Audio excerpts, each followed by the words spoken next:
DSC, TET, BEd, DEd, groups, civils, banking వంటి అనేక రకాల పోటీ పరీక్షలకు ఉపయోగపడే జనరల్ నాలెడ్జ్ 9కు స్వాగతం, సుస్వాగతం. ఆసియాలో పెద్ద ఎత్తున పారిశ్రామికీకరణ జరిగిన మొదటి దేశం ఏది? జపాన్. మొదటి పారిశ్రామిక విప్లవం ఎక్కడ జరిగింది? ఇంగ్లాండ్. మొదటి ప్రపంచ యుద్ధంలో రసాయన ఆయుధంగా ఏది ఉపయోగపడింది? Mustard gas. బాబిలోనియన్ సామ్రాజ్యాన్ని ఎవరు స్థాపించారు? హమ్మురాబి. ఏ కాలాన్ని భూస్వామి యుగం అంటారు?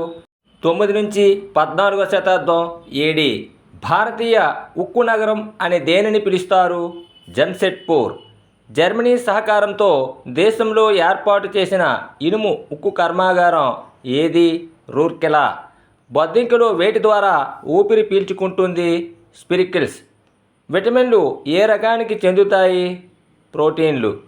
పాలలో ఉండే చక్కెర ఏది? లాక్టోస్. పాత పేరు, కొత్త పేరు. సెంట్రల్ ప్రావిన్సెస్ మధ్యప్రదేశ్ అనేది కొత్త పేరు. కాలికట్కి కోజికోడ్ అనేది కొత్త పేరు. బాంబే అన్నదానికి ముంబై. బెనారస్ అన్నదానికి వారణాసి. నెఫా అరుణాచల్ ప్రదేశ్. తూర్పు పాకిస్తాన్ బంగ్లాదేశ్. ఉదకమండలం ఊటీ అని కొత్త పేర్లుగా పిలవడం జరుగుతుంది. ధ్వని నాణ్యత దేనిపై ఆధారపడి ఉంటుంది? పౌనపున్యం. శబ్దానికి ప్రమాణం ఏమిటి? డెసిబెల్. రాడార్ను ఎవరు కనుగొన్నారు? వాట్సన్. రైల్ ఇంజిన్ ఆవిష్కర్త ఎవరు? స్టీవెన్సన్. స్టెథోస్కోప్లో శబ్దం ఎక్కువగా వినిపించడానికి కారణం? పరావర్తనం. భౌగోళిక పేరు, ప్రదేశం. Garden of Europe Italy. Cockpit of Europe Belgium. White city Belgrade.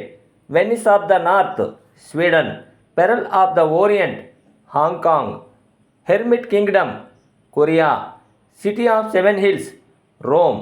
Land of thunder dragon Bhutan. రక్తం అనేది ఒక డాష్ కొల్లాయిడ్. అత్యంత స్వచ్ఛమైన నీరు ఏ రూపంలో ఉంది? వర్షపు నీరు.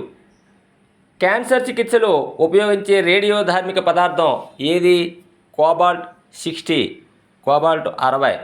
ఓజోన్ పొర క్షీణించడానికి కారణం? ఫ్లోరో కార్బన్లు. వెనిగర్ను ఎలా తయారు చేస్తారు?